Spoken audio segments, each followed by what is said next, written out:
Hello everyone, welcome back to the channel. In this video, we will take a look at how to use Afterpay in the UK. Now within the UK, it is actually called ClearPay. So whenever I say ClearPay or Afterpay, they are actually used interchangeably within one another. So all you need to do is to go ahead and make a ClearPay or Afterpay account and then go ahead and download the app itself. Now go ahead and log into the app and open up the app, and then you should be able to see something like this. So how to use Afterpay, all you need to do is to go ahead and look for an item that you want to take a look at.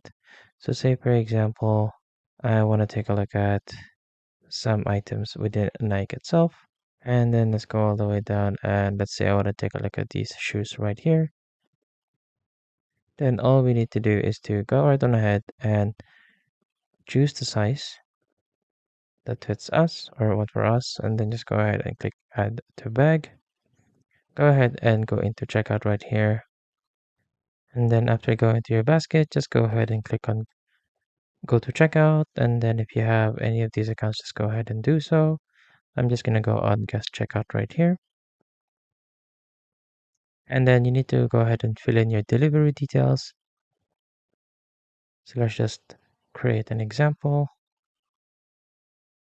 And then just go ahead and save, continue. And then now you will need to proceed to payment right here.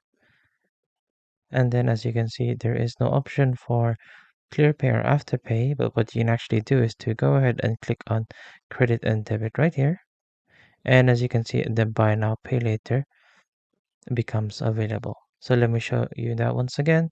So if we change the payment method to credit and debit card, then we should be able to see buy now, pay later. So just go ahead and click on it. And then once that you're happy, you can just go ahead and click continue. This will then give you the schedules as to when you will need to go ahead and pay your 4 monthly installments.